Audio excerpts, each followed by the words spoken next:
compañía de la Magíster María Carolina Gómez.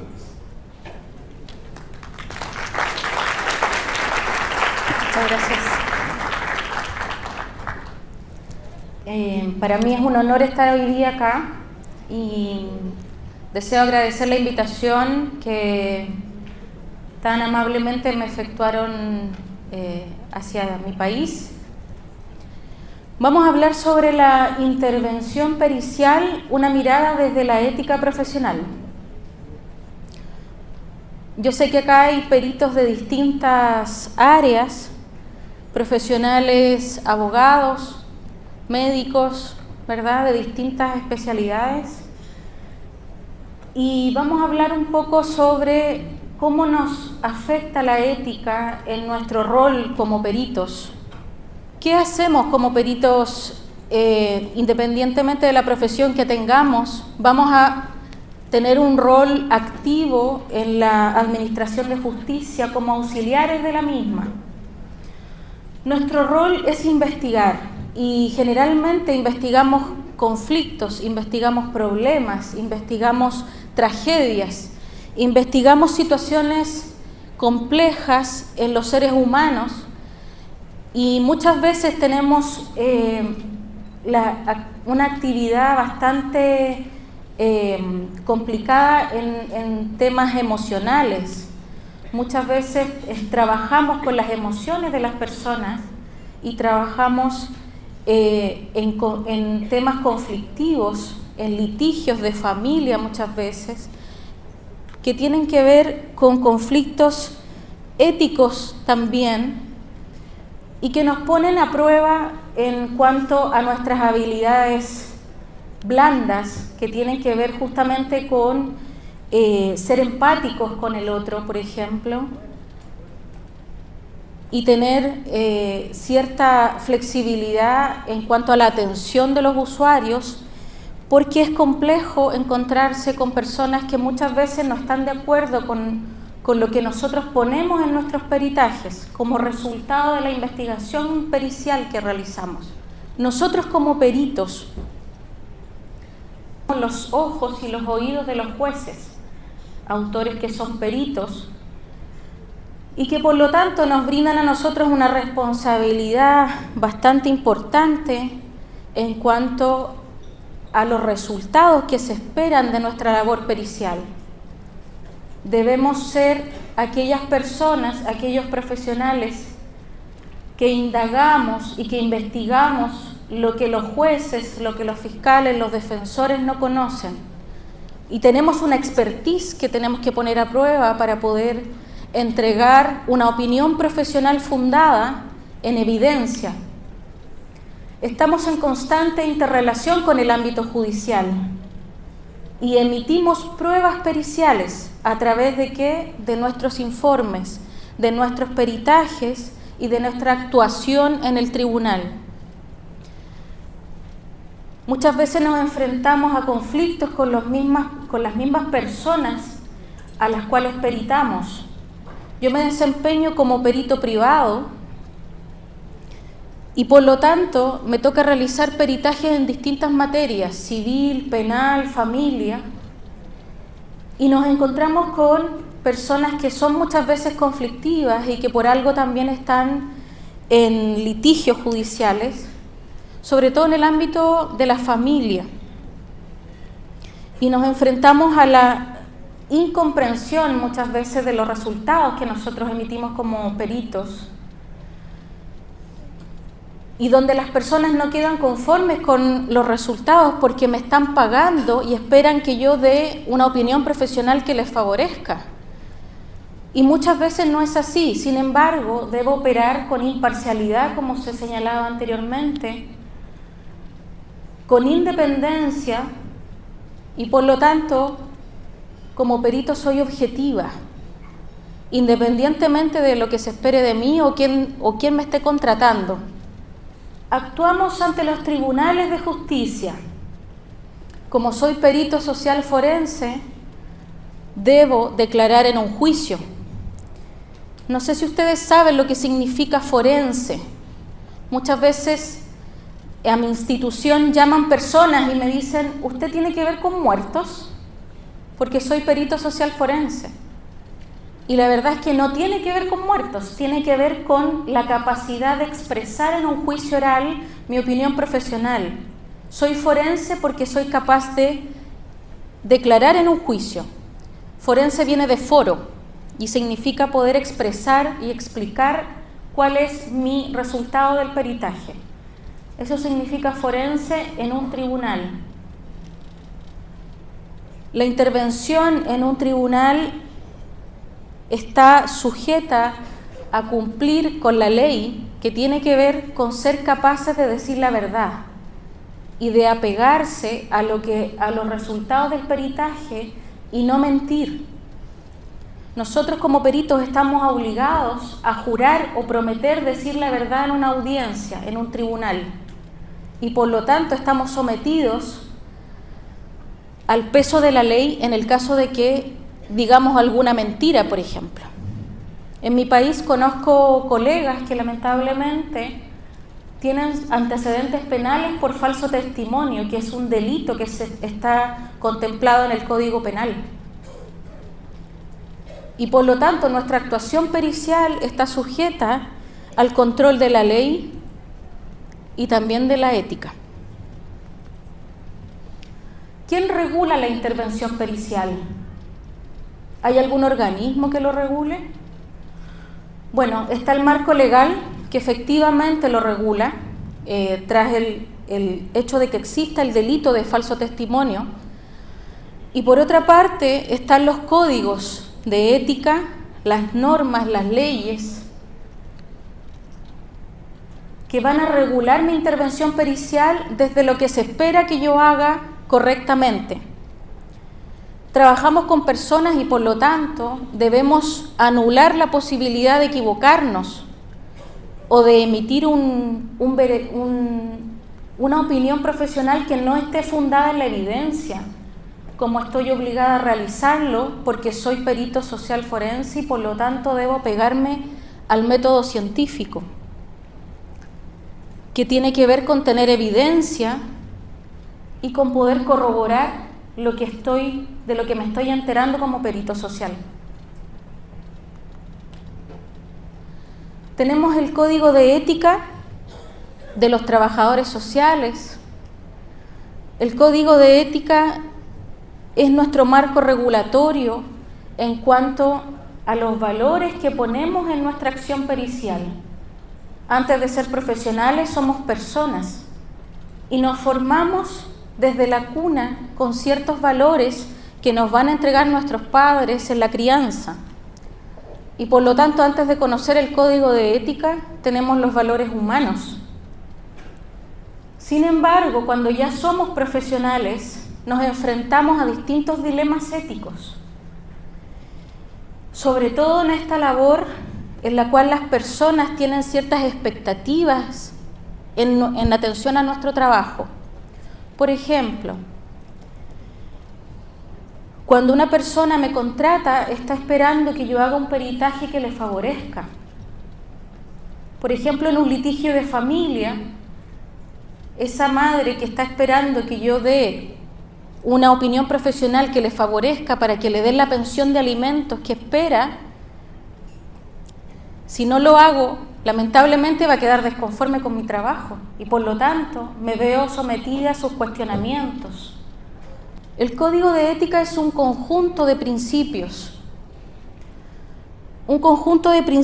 que va a normar, a regular, a enmarcar mi acción pericial. Voy a tener valores comprendidos en la moral, lo que es bueno, lo que es malo, lo que es negativo, lo que es positivo para mi trabajo. Tenemos una ciencia normativa donde están los deberes y los derechos profesionales. Debemos ser pulcros y refinarnos académicamente. Tenemos la responsabilidad de especializarnos, de estudiar y de actualizarnos constantemente para ejercer correctamente la labor pericial.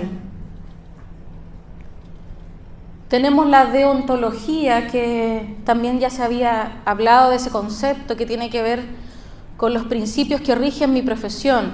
el desarrollo correcto de las acciones que me van a llevar a lograr un buen desarrollo de mi trabajo. Como profesionales auxiliares de la justicia, tenemos también un rol educativo en la población, sobre todo cuando somos trabajadores sociales. Debemos hablar con las personas para poder también orientarlos respecto de que ejerzan sus derechos en cuanto a hacer la denuncia cuando son maltratados o cuando sufren algún tipo de delito. Sobre todo si nos gusta el ámbito judicial. Tenemos distintos organismos internacionales y nacionales que nos van a dar marcos regulatorios a nivel ético, como por ejemplo la Federación Internacional de Trabajo Social, como por ejemplo la Asociación Internacional de Escuelas de Trabajo Social, que los invito a revisar sus principios éticos, sus códigos de ética que van a regular nuestra acción. Las escuelas de trabajo social tienen sus propias normas. Colegio de peritos. En Chile existen al menos 2 colegios de peritos profesionales de distintas líneas, de distintas especializaciones y que tienen sus propios códigos de ética. Tenemos las leyes y tenemos la guía normativa técnica pericial. La guía normativa es una guía que realizó el Servicio Médico Legal en Chile, en donde se regula específicamente cuáles son los procedimientos que se deben realizar y los ítems que debe contener cada peritaje en distintas materias. El Servicio Médico Legal en Chile es el símil del Instituto de Ciencias Forenses de acá de Panamá y nos muestra distintos principios con los cuales los peritos debemos actuar.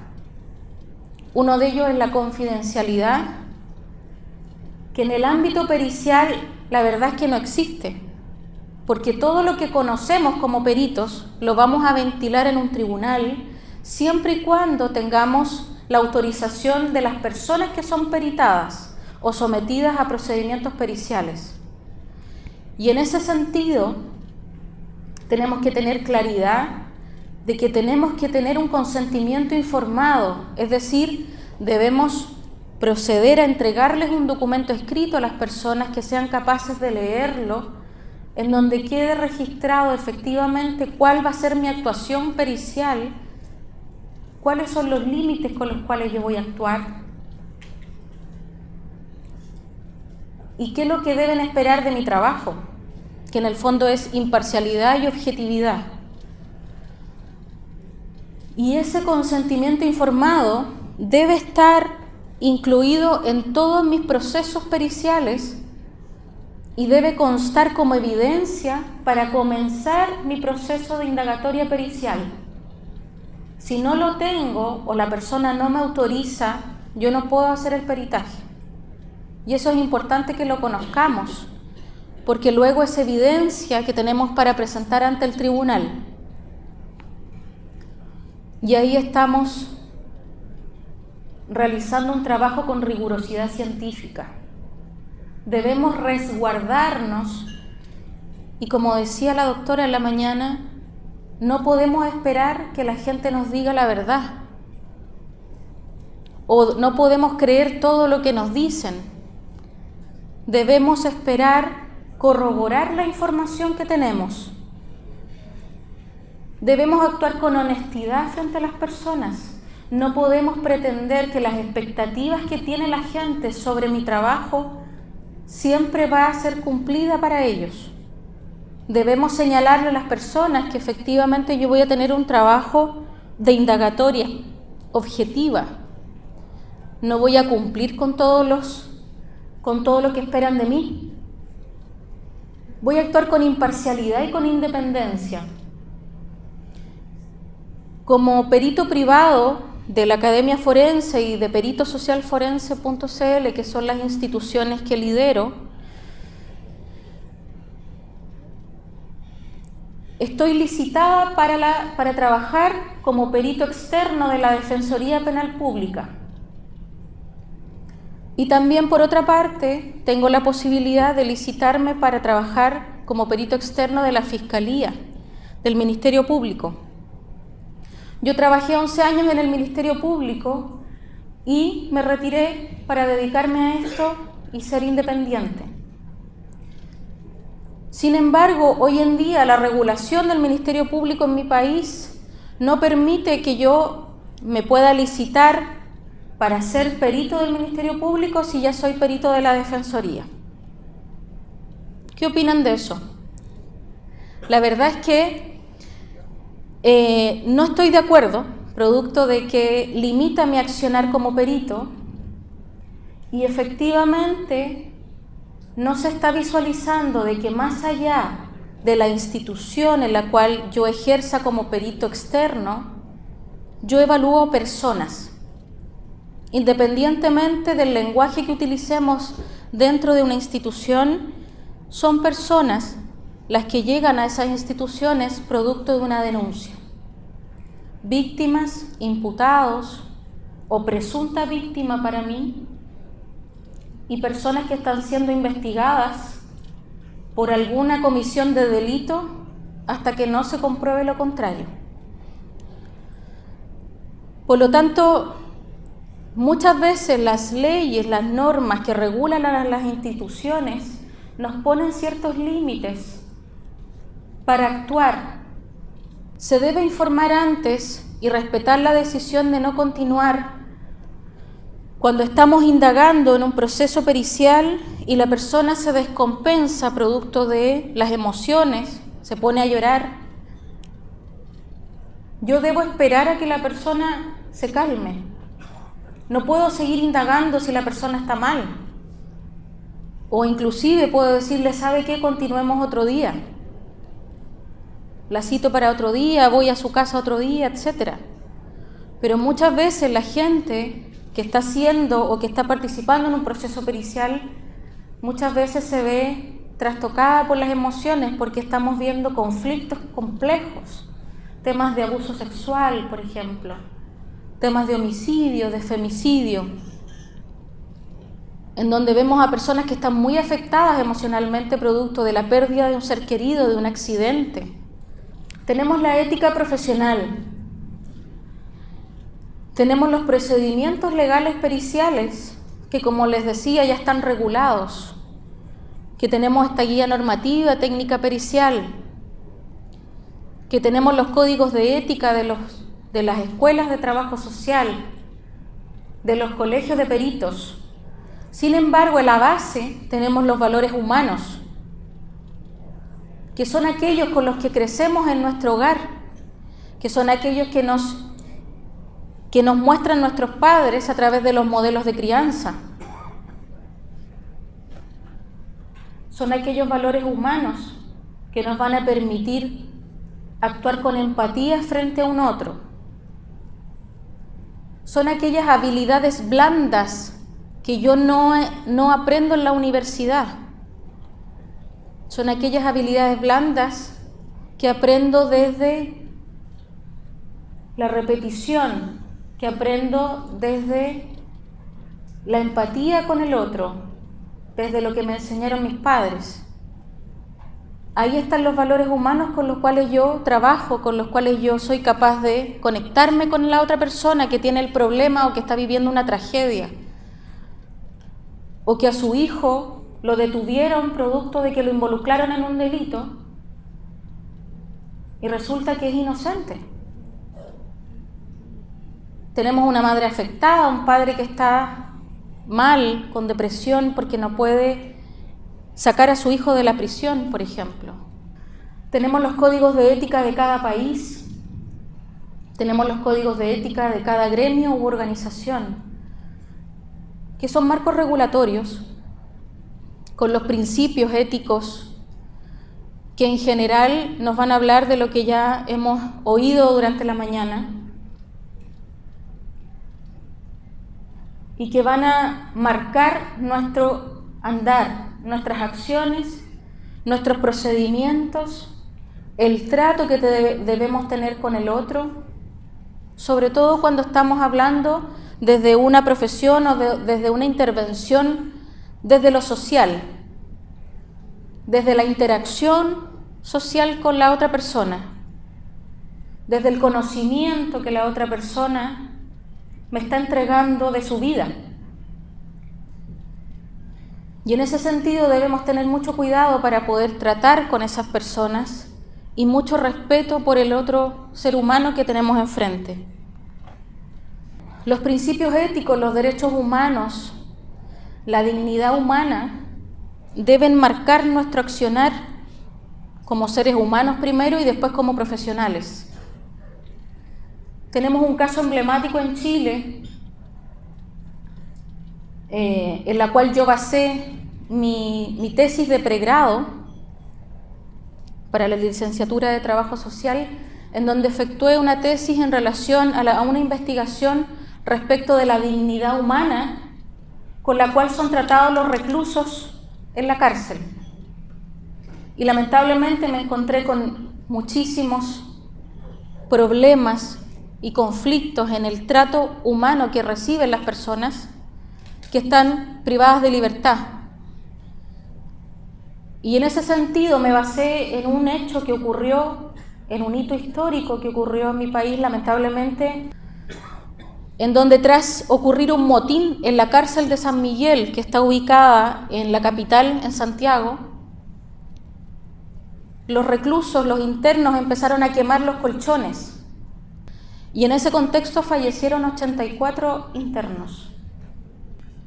Pero más allá de lo que había hecho cada uno de ellos, son personas. Y en ese aspecto, en ese hecho histórico que marcó lamentablemente a nuestro país, no hubo un trato digno para ellos. Porque tampoco el trato es digno con los gendarmes muchas veces. Bueno, y ahí tenemos dilemas éticos que tienen que ver justamente con temas más estructurales de las instituciones.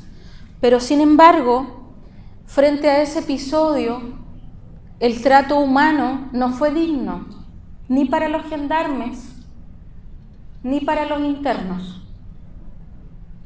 Como profesionales, estamos llamados a mantenernos en constante capacitación, a mantener las habilidades específicas para poder desarrollar nuestra profesión dentro de los marcos éticos. Debemos prepararnos para el desarrollo de nuestro trabajo y en ese sentido estamos obligados a actualizarnos, a profesionalizarnos y a especializarnos cuando queremos desarrollar una labor como el ser peritos.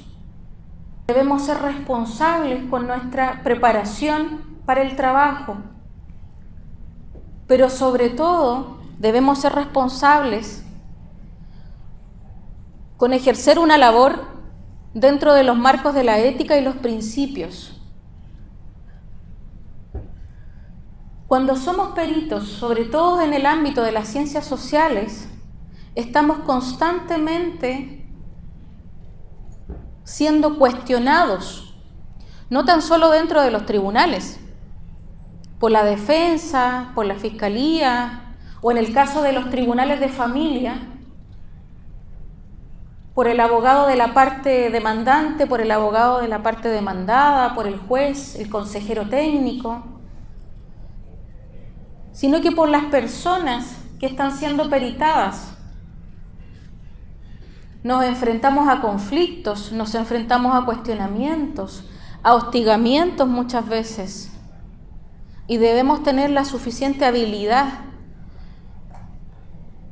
para poder sobrellevar esa situación y no sobrecargarnos con estas situaciones tóxicas que muchas veces van a conflictuar nuestro trabajo y nuestra labor. Ayer hablábamos en el taller respecto de todas las emociones tóxicas con las que tenemos que quedarnos cuando evaluamos conflictos, cuando evaluamos a personas que están sufriendo o que tienen mucho dolor. Tenemos que contener, tenemos que hacer intervención en crisis. ¿Y quién nos cuida a nosotros como peritos? como peritos muchas veces podemos sentirnos como instrumentos. Y como en la mecánica, si un instrumento está mal calibrado, ¿cómo voy a hacer bien mi trabajo? Entonces, cuando hablamos de ser responsables para el desarrollo correcto de nuestro trabajo, también debemos cuidarnos. Debemos tener un rol activo con el autocuidado. Debemos ocuparnos de tener otro tipo de actividades también que nos permitan sobrellevar una vida medianamente saludable. Tener actividades con la familia, hacer otro tipo de cosas que nos guste realizar, tener pasatiempos saludables.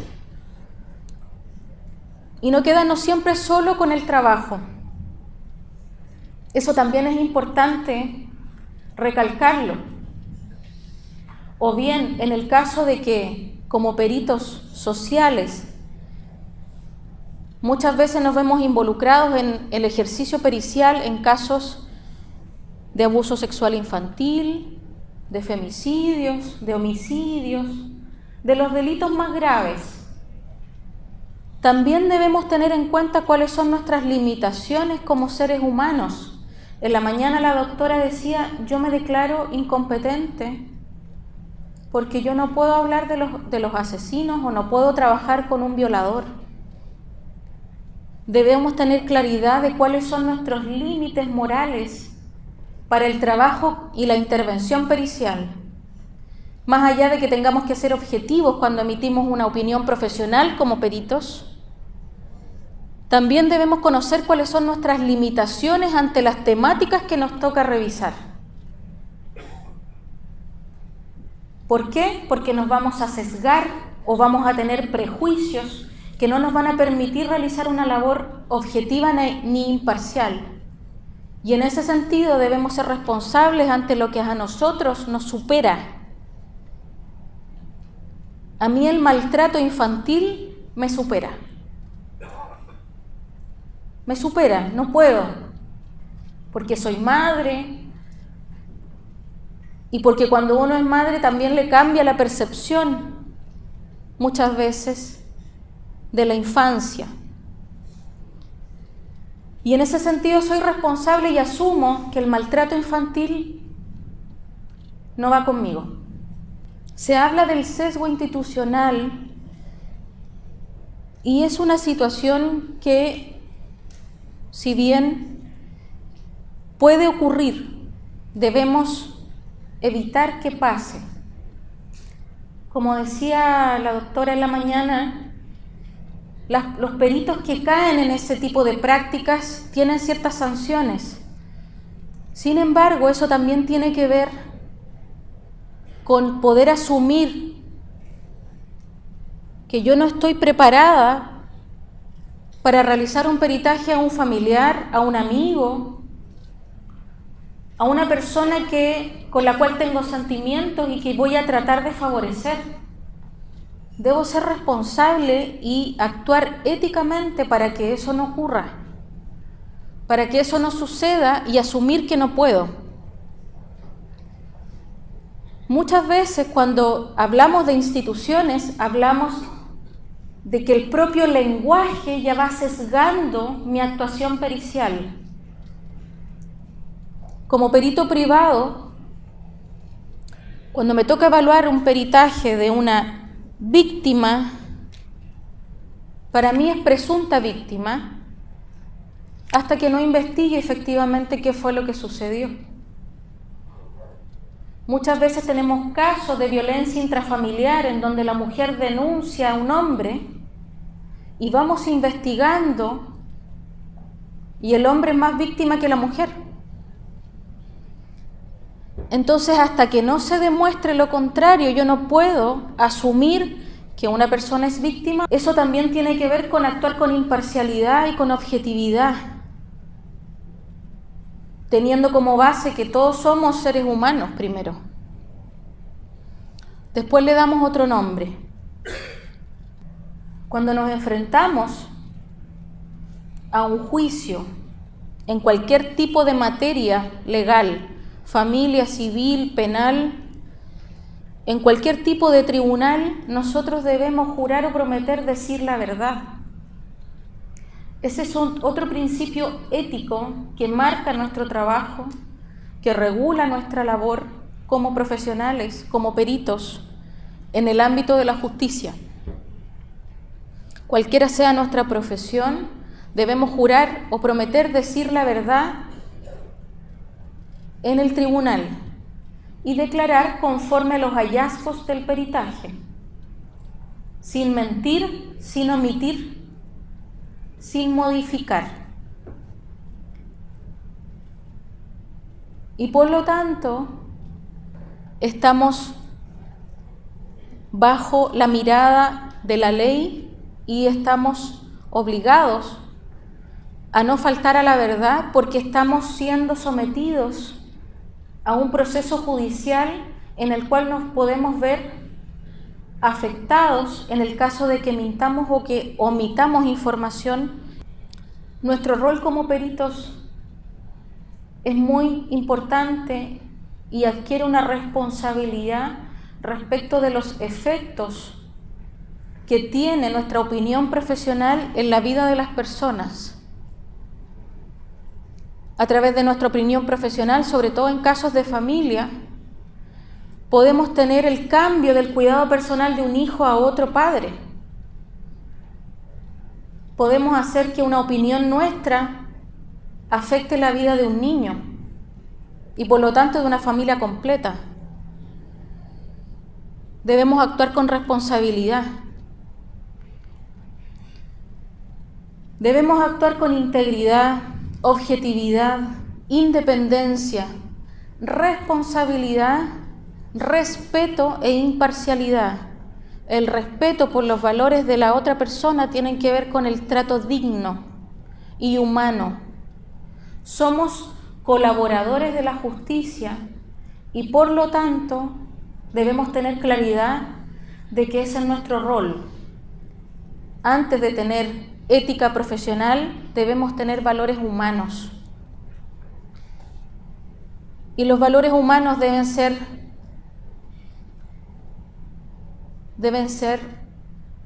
lo más transparentes posibles en todo ámbito de la vida, no tan solo como profesionales, sino que también como personas.